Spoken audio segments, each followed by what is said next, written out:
You're probably sitting there wondering, if he craves me, if he misses me, if he's thinking about me, then why the hell won't he reach out? Why the silence? Why the distance? Why does someone who clearly feels so much do so little? Let me break your heart open in the best possible way, because craving you is not the same as being ready for you. There's a difference between wanting someone and being capable of having them, between desire and devotion. Between a man who feels something intense and a man who's ready to show up for it. He may lie awake thinking about you. He may check your social media. He may remember your laugh, your perfume, the way you looked at him when you were completely unguarded. And still, not call, not text, not walk through that door, because in his world, craving you gives him everything. Without having to risk anything, he gets to live in the fantasy. He gets to hold onto the idea of you without the fear of messing it up, without the pressure to be good enough, consistent enough, brave enough, and in the silence he stays safe, because reaching out. That requires vulnerability, that requires effort, that means facing your reaction, your strength, your silence, that means accountability. It means no more hiding, no more comfort zone, no more maybe later. It means answering for why he vanished, why he didn't fight, why he let someone like you slip through his fingers. He craves you, yes, but maybe he's still too selfish to love you. Maybe he still wants the benefits of your presence without the cost of showing up. Maybe he still thinks love should feel like a high, not a responsibility. Maybe he wants you to chase him because he's too afraid to pursue you and be rejected, or maybe deep down, he knows he doesn't deserve you. And silence is easier than admitting that, and I want you to hear this clearly. His silence is not proof of your worth. It's proof of his limits. Craving is not courage. Missing you is not the same as moving toward you. Longing for you is not the same as showing up, calling, growing, healing, fighting. Just because he craves you doesn't mean he's ready for you. That's the truth most people avoid because it's painful. You know he wants you. You feel it in the way he looks at you, in the energy that still lingers between you, in the tension that never quite goes away. But then he disappears, he ghosts, he doesn't call. He keeps his distance, and you're left stuck in a spiral, asking yourself, if he wants me, why won't he come get me? Because craving is easy, commitment is hard. Craving lives in fantasy. It's a private movie he plays in his head. You're in it, you're beautiful, you understand him, you see him, you make him feel alive. But the moment that fantasy has to enter the real world, the moment he has to do something about it, he freezes. Because that would require effort, vulnerability, showing up in a consistent way, maybe even explaining where he's been and why he left. That's where most people fall short, not because they don't feel deeply, but because they don't know how to turn feeling into action. People love to romanticize intense emotions. They think, if I want her this badly, if I can't stop thinking about her, that must mean something. And it does, but only to a point. Desire without action is like a car with no gas.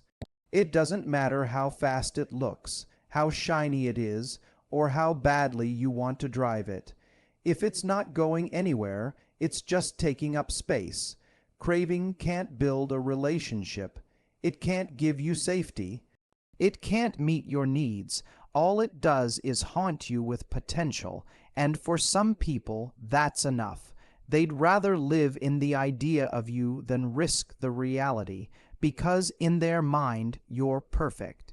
You're the what if that gets them through their lonely nights, and deep down, they fear that actually being with you would mean facing their own limitations, that it would require them to grow up, to be honest, to be available in ways they're not ready for. So they stay silent. They sit with their craving like it's a secret addiction, returning to it when they need a hit of nostalgia or validation. But they don't step up, and here's where it gets even more complicated. You feel the craving too. You feel the connection. You know it's not just in your head.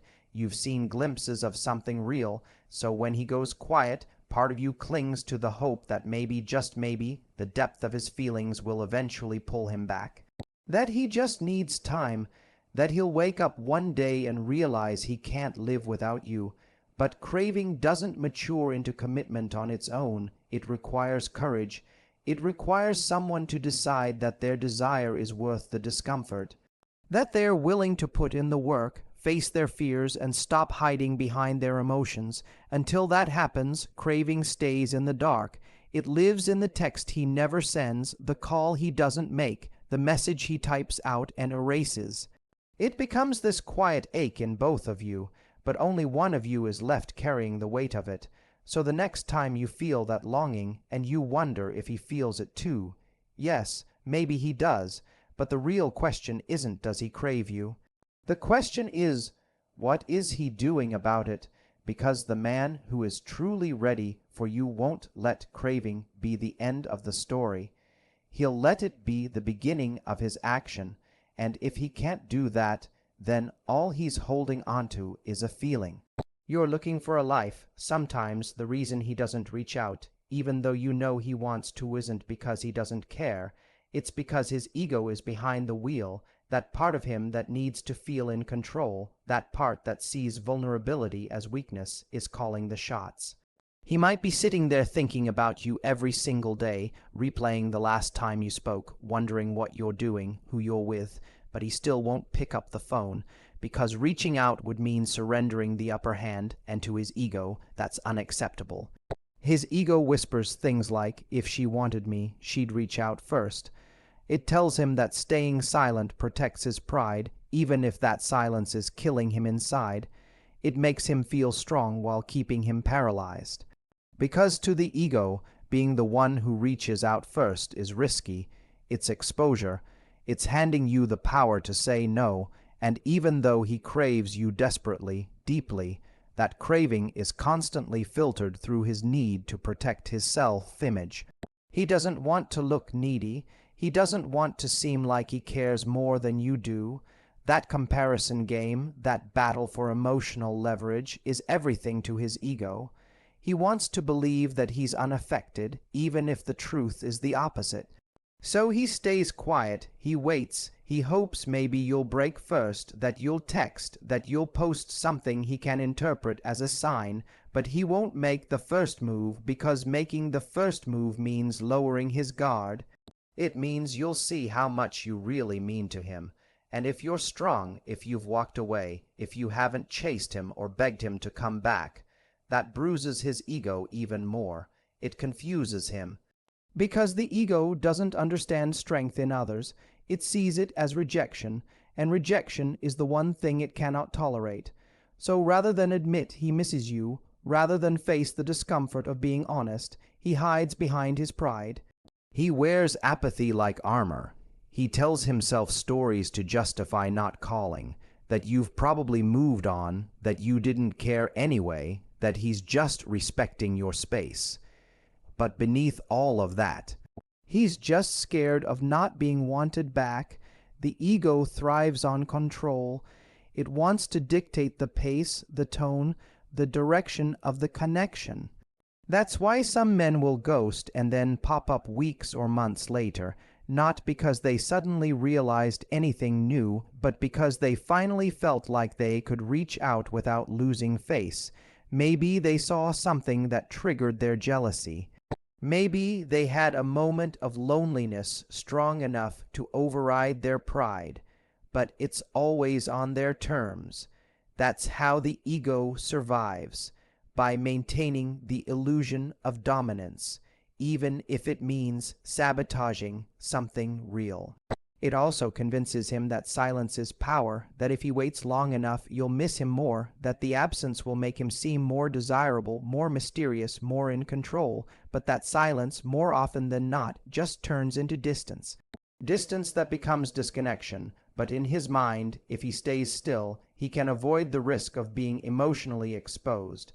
He thinks he's preserving something by holding back, when all he's really doing is building a wall between you and what he actually wants. And the more time that passes, the harder it becomes for him to come forward, because now the silence itself is a new layer of shame. Now he has to confront the fact that he didn't act, that he let pride override presence. that his ego kept him frozen while the person he wanted was slipping away, and instead of humbling himself and breaking that cycle, he stays stuck. Because admitting fault, admitting he was afraid, means cracking that ego wide open. And for some men, that's more terrifying than the idea of losing you forever. He's not calling, not texting, not reaching out. But don't mistake his silence for disinterest. He knows exactly what he's doing.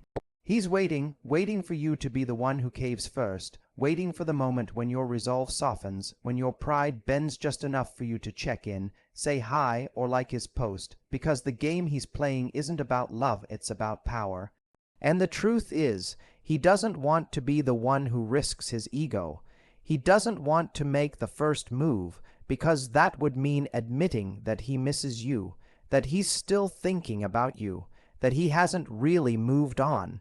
So instead of owning that, he turns it into a standoff, a cold war of silence, one where each minute that goes by without contact becomes proof to him that he still has the upper hand. He tells himself, if she wants me, she'll reach out. But it's not really about what you want, it's about whether or not he can get you to break, because if you break first, it means he still matters, it means he still has a grip on your heart, and that reassurance. That's what he's craving even more than you. He wants to know that he can be silent, distant, even hurtful, and still be wanted, still be chased, still be relevant in your life. So he sits in his silence not because he's over you, but because he's hoping you're not over him. He doesn't text because he's afraid you might not respond, but if you reach out, then he doesn't have to face that fear. You've already done the vulnerable part. He gets to lean back, take comfort in the fact that you cracked first. That's what this is about, emotional leverage, and if he can get you to bend, even just a little, he gets that dopamine hit of being needed again, without having to show up for you in any real way. He may even convince himself that this strategy is noble, that he's just giving you space or waiting to see if you care. But underneath all of that is a boy sitting inside a man's body, hoping the person he hurt will come rescue him from the guilt of what he didn't do. If he can get you to reach out, he doesn't have to take responsibility for leaving. He doesn't have to own the silence. He can pretend you were always just one message away, that he didn't lose you. You were just waiting too. And if you don't reach out, if you stand your ground, if you hold your silence, he'll wrestle with that. He'll start questioning, replaying everything, wondering if he misjudged you. He might even start throwing out bait. An Instagram story you're meant to see, a mutual friend he suddenly reconnects with, a song posted to his story that only you would understand. It's his way of checking the radar, seeing if he still makes you flinch. If your silence is real or just a temporary wall he can eventually tear down with the right nudge. This entire dynamic is less about feelings and more about fear. He fears being rejected, he fears looking weak, he fears caring more than you do, and instead of facing that fear head-on, he masks it as patience, as pride, as strategy he's not calling, not showing up, not giving you what you deserve. And yet, you know he felt something. You know the connection was real, but every time there's a chance to move deeper, to build something lasting, he slips, he disappears, he avoids, because he's not grounded in what's real. He's too distracted by what's easy, new, and instantly gratifying. He's chasing temporary thrills, not long-term fulfillment. He's addicted to the rush, the novelty, the dopamine hit that comes from attention without effort. Whether it's flirty messages with someone new, the high of being desired on social media, the ego boost of casual validation, he's feeding off things that don't require depth. And when someone's chasing those kinds of highs, anything that asks for patience, presence, or consistency feels boring by comparison. So instead of leaning into you, the real you, the one who sees him, challenges him, calls him higher, he turns toward what's easy, shiny, fleeting. These thrills don't ask for vulnerability. They don't confront him with his fears, his insecurities, his emotional immaturity. They let him feel powerful without having to be real, and that's exactly why he keeps choosing them. Because being with you would require growth, accountability, a shift in how he shows up. And while he might crave that on some level, he's still too busy running from discomfort to sit still long enough to receive it. You're not the problem. In fact, you might be too real for where he's at. You ask the questions that matter. You don't just stroke his ego. You reflect back the parts of him that are still unfinished. And for a man who's not ready to confront himself, that's terrifying. So instead of facing that discomfort, he looks for distractions, people who won't challenge him, moments that make him feel something without having to invest anything. And he convinces himself that this freedom means he's winning, when in reality, he's avoiding the very thing that could change him.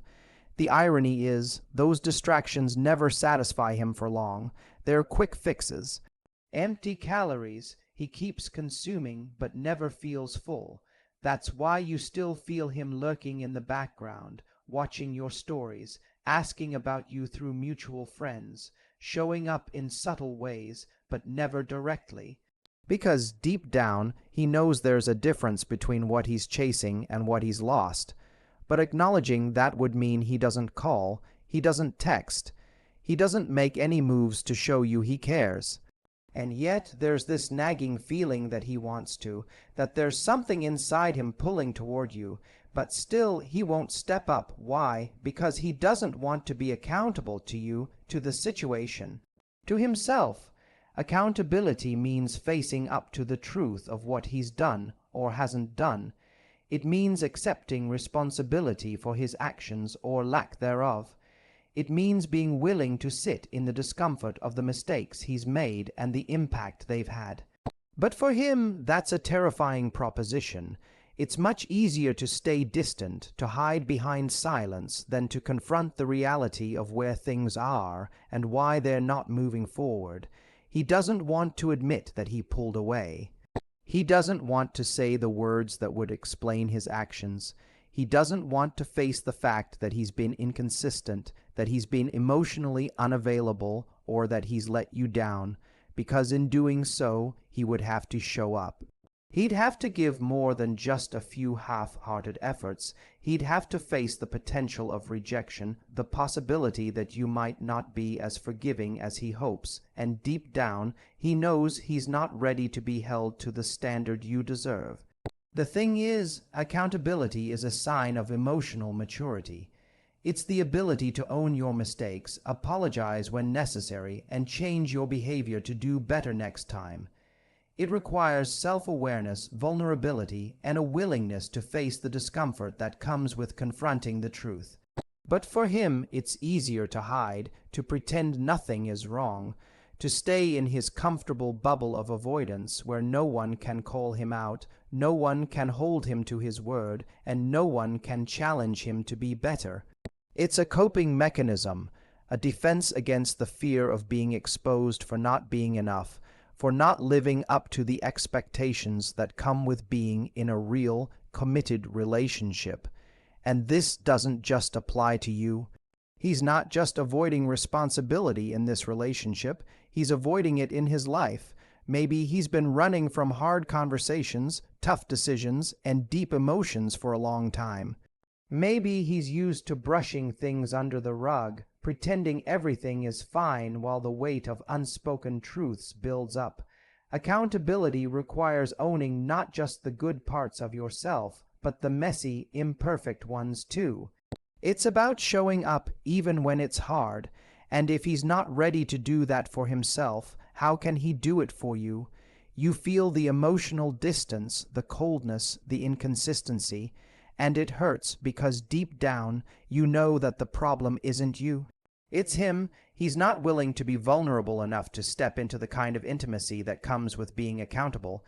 He's too scared of facing his flaws, of admitting he was wrong, or, worse yet, of risking that you might not want to continue if he does.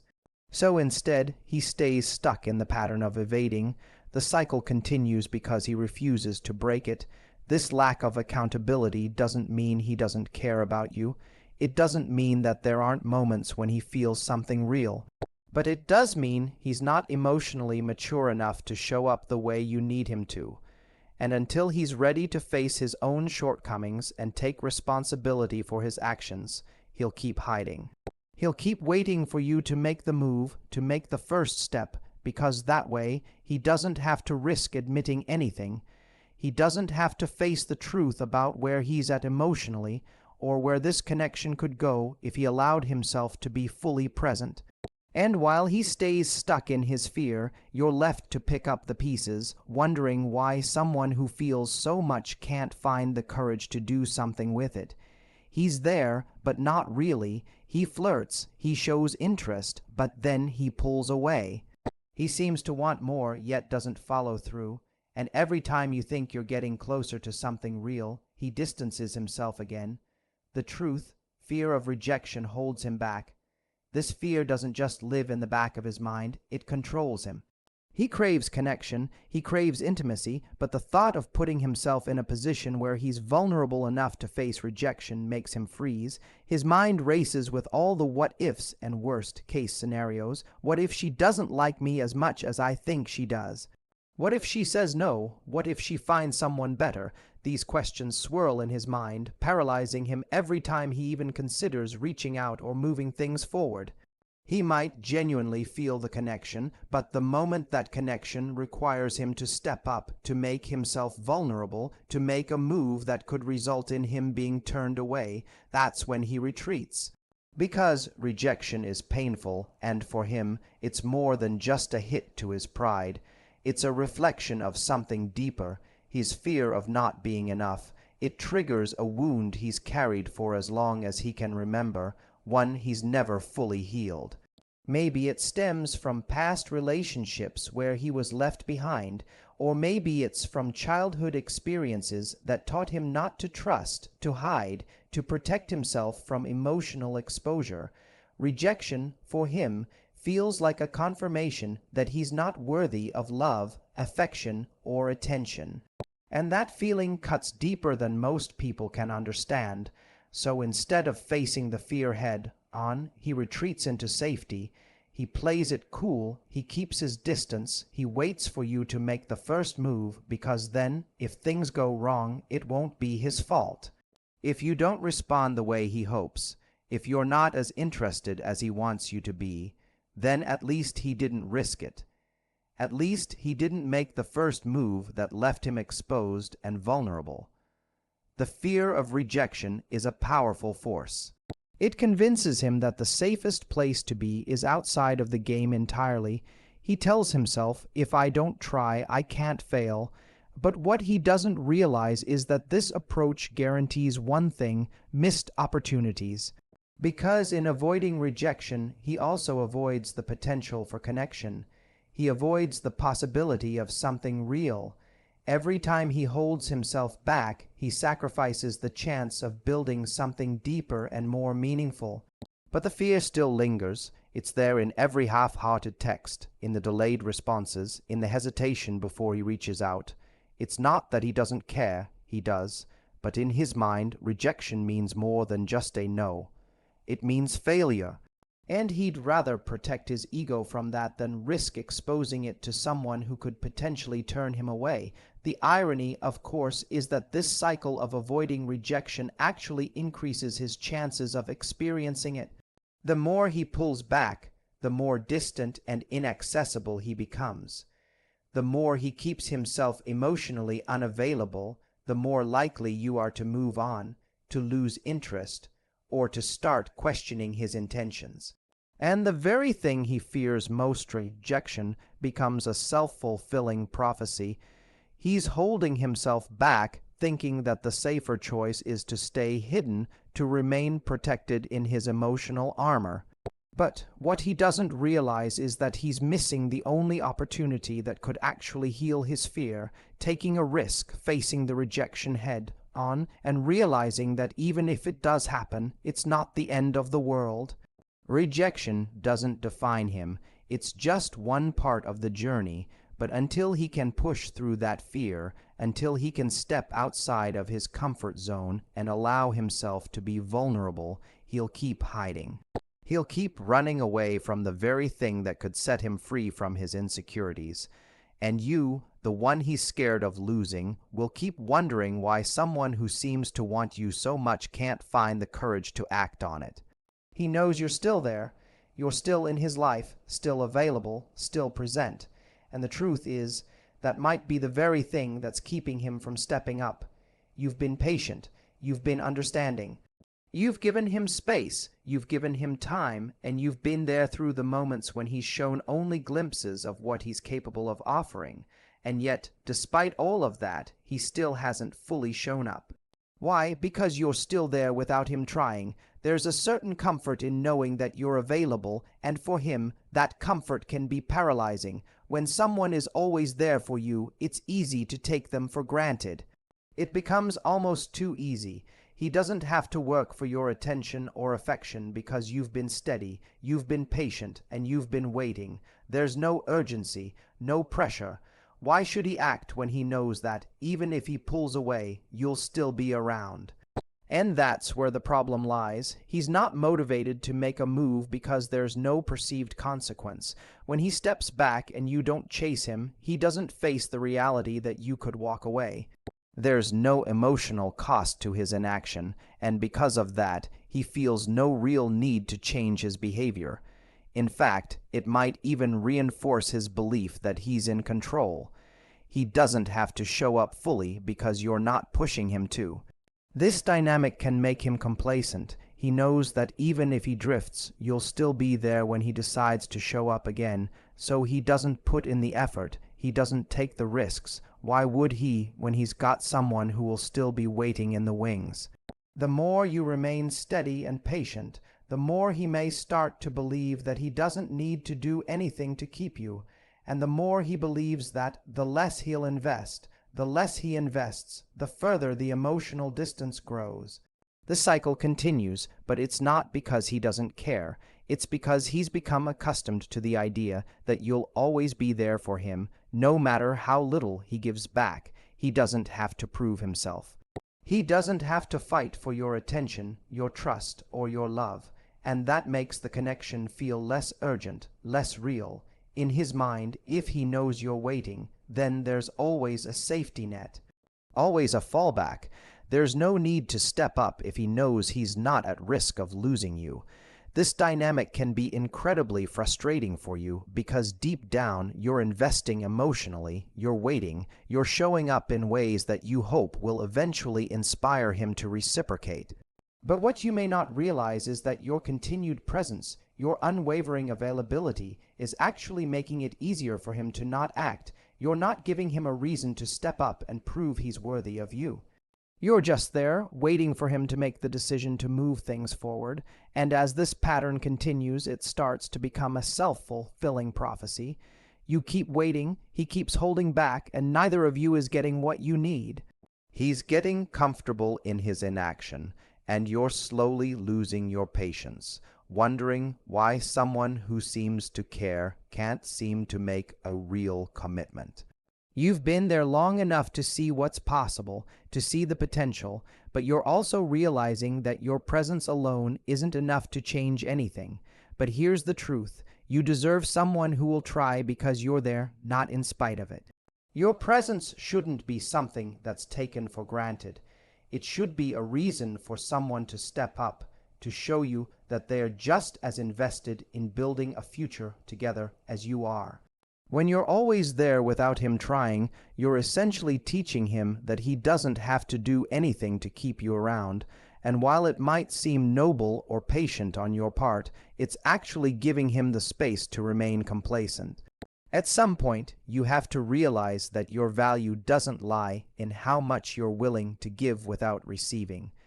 Your value lies in the fact that you deserve someone who will see you, who will recognize what you bring to the table, and who will make the effort to meet you halfway. It's only when you stop being so available without him putting in the work that he might realize what he's actually losing, and only then can the dynamic shift, because ultimately, if he's not trying, then you don't need to keep waiting. So don't mistake intensity for intimacy. Don't confuse his emotional hunger for emotional maturity, because the man who's ready for you won't hide behind craving. He'll act, he'll speak, he'll show up. He won't let his fear be louder than his desire. He won't use silence to feel powerful. He won't make you question whether you're worthy of a goddamn text. You are not a fantasy. You are a reality, a woman to be met with full presence, with full effort, or not at all.